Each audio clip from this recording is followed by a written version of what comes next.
Hello everyone. ఈరోజు Telangana state intermediate results declare చేయబోతున్న సందర్భంగా ఈ మధ్య కాలంలో దేశంలో అలాగే రాష్ట్రంలో విద్యార్థుల మధ్యలో ఒక ట్రెండ్ కొనసాగుతూ ఉంది. ఎగ్జామ్స్లో ఫెయిల్ అవ్వగానే many students are committing suicides. చాలామంది సూసైడ్ చేసుకుంటున్నారు. Dear student friends, exams or education is a part of life.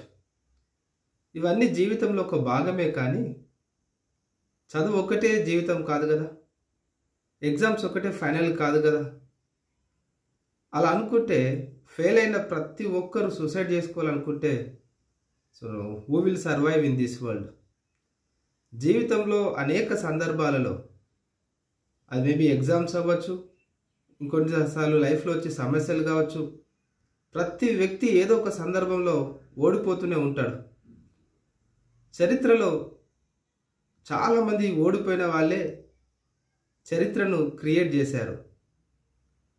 కాబట్టి what I wanted to share, ఈ మధ్యకాలంలో తమిళనాడు స్టేట్లో ఒక అమ్మాయి స్టేట్ టాపర్ నీటిలో క్వాలిఫై కాలేకపోయినందుకు సూసైడ్ చేసుకుంది. అసలు చాలా విచారం ఏంటంటే ఎగ్జామ్స్లో ఫెయిల్ అయితే చనిపోవడం ఏందో, ఈసారి కాకపోతే మళ్ళీ సప్లీ ఉంది, then there you can take revenge. అది కదా, నువ్వు చనిపోతే, నువ్వు సూసైడ్ చేసుకుంటే మీ పేరెంట్స్ ఏం గాను, మీ ఫ్రెండ్స్ ఏం గాను, మీ ఫ్యామిలీ మెంబర్స్ యొక్క బాధ ఎవరు అర్థం చేసుకోరు. If you look into the history, చరిత్రలో చాలామంది ఫెయిల్ అయిన వాళ్ళే గొప్ప అచీవ్మెంట్స్, విజయాన్ని సాధించారు. Maybe you all know Abraham Lincoln, one of the famous and popular presidents of America, and he was very influential presidents of America. ఆయన ప్రభావితం చేయగలిగినంతగా మిగతా ప్రెసిడెంట్ చేయలేకపోయినారు. బట్ ఆయన జీవితాన్ని చూస్తే ఆయన పర్సనల్ లైఫ్లో ఫెయిల్ అయ్యి, పొలిటికల్ లైఫ్లో ఫెయిల్ అయ్యి, ప్రొఫెషనల్ లైఫ్లో ఫెయిల్ అయ్యి, ఈవెన్ ఆయన యొక్క బిజినెస్లో కూడా ఫెయిల్ అయిపోతాడు. Not in one aspect, in every aspect. అది ఒక్కసారి కూడా కాదు, మళ్ళీ he was failed continuously nearly 30 years, not 1 or 2 years. 30 సంవత్సరాలు ఫెయిల్ అవుతూనే ఉన్నాడు. కానీ he did not lose his hope. నేను జీవితంలో మళ్ళీ ఏదో ఒక రోజు కంపల్సరిగా I'll get the victory, I'll get the success అనే విషయాన్ని he believed very strongly. Then why don't you understand, why don't you look into that? ఆయన జీవితాన్ని చదువుతున్నప్పుడు లేదా గమనిస్తే కనుక you will get many lessons. ఇంకో విచారం ఏంటంటే, కొన్ని సంవత్సరాల క్రితము ఎలా చనిపోవాలో అర్థం కాక ప్రజలు జీవించినారు, చనిపోలేక జీవించినారు.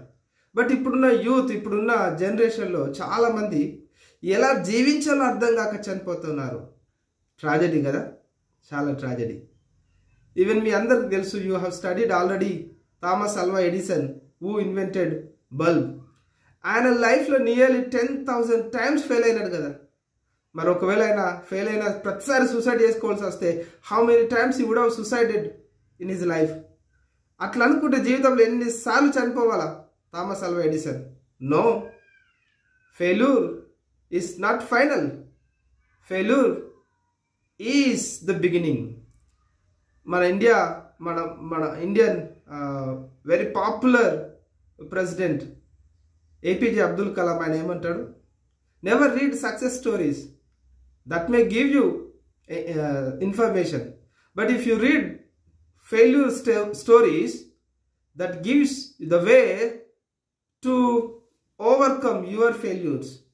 ఫెయిల్ అయిన వాళ్ళ లైఫ్ను చదువుతూ ఉన్నప్పుడు వాళ్ళు ఎట్లా సక్సెస్ అయ్యారనే విషయం మీకు అర్థమవుతుంది. Friends, dear student friends, once again ఇంకా సేపట్లో రిజల్ట్స్ వస్తాయి. చాలామంది ఫెయిల్ అయిపోతాము అనే భయం ఉండొచ్చు, ఇంకేదో అనుకొని ఫీల్ అవ్వచ్చు, ఎవరేం అనుకుంటారో అని నువ్వు అనుకుండొచ్చు. లెట్ దెమ్ అనుకొని. ఎన్ని రోజులు అనుకుంటారు అలా? ఎన్ని రోజులు నవ్వుకుంటారు నిన్ను చూసి? Take it easy. బట్ అనుకుంటున్న ప్రతి సందర్భాన్ని మళ్ళీ ఎగ్జామ్స్లో ఫెయిల్ అయి చూపించాలి. మీరు అందరు ఐపీఎల్ చూస్తున్నారు కదా, ఒకసారి పాపులర్ క్రికెటర్ లేదంటే విరాట్ కోహ్లీ ఒకసారి ఒక మ్యాచ్లో డక్అవుట్ అయినాడు అనుకోండి, నెక్స్ట్ మ్యాచ్లో దాన్ని రివెంజ్ తీసుకొని సెంచరీ చేసి చూపించాడు. ఒక మ్యాచ్లో తక్కువ స్కోర్కి అవుట్ అయినా అనుకోండి, నెక్స్ట్ మ్యాచ్లో హై స్కోర్ చేసి దానికి రివెంజ్ చూపించడా? నేను డక్అవుట్ అయినా ఇంకా నా పని అయిపోయింది అనుకుని క్రికెట్ ఆడడం మానేస్తాడా? నో కదా. సో ఇట్లా లైఫ్లో యూ టేక్ ఎనీ ఫీల్డ్, ప్రతి సందర్భంలో ఒక సక్సెస్ స్టోరీ కనబడుతుంటుంది. కాబట్టి ప్రియమైన విద్యార్థులారా, లైఫ్లో ఫెయిల్యూర్ అయినంత మాత్రాన, ఎగ్జామ్స్లో ఫెయిల్యూర్ అయినంత మాత్రాన అది ఫైనల్ కాదు. అది మీ జీవితానికి ఒక లెసన్ నేర్పించాలి. నువ్వు ఎక్కడ ఫెయిల్ అయినావో అక్కడే యూ నీడ్ టు ప్రూవ్ కదా, you need to show what you are. So once again I want to share one of my close friends, Shekhar Reddy అనే మా ఫ్రెండ్. తను ఎంఎడ్ ఎంట్రన్స్ రాసినప్పుడు మైసూర్ యూనివర్సిటీలో లాస్ట్ ర్యాంక్తో ఆయనకు మిస్ అయిపోయింది. And he has taken that as a challenge. Next academic ఇయర్లో మళ్ళీ entrance test రాసినప్పుడు he took it as a challenge. University top first rank అయినదే ఎంట్రన్స్ మొత్తంలో. అది సౌత్ ఇండియా లెవెల్లో ఉన్న 5 స్టేట్ స్టూడెంట్స్ రాసేటువంటి ఎంట్రన్స్ ఎగ్జామ్, దాంట్లో ఫస్ట్ ర్యాంక్ అతను. మరి ఒకవేళ నాకు రాలేదనుకొని వదిలిపెడితే, never give up, never give up. Still there is a chance. Life always gives second chance. దాన్ని మర్చిపోవద్దు. Failures are not final, failures are not final. Still there are many ways to prove yourself. జీవితంలో ఎగ్జామ్స్లో fail అయినంత మాత్రాన అంతా అయిపోయింది అనుకోవడానికి లేదు. Take it is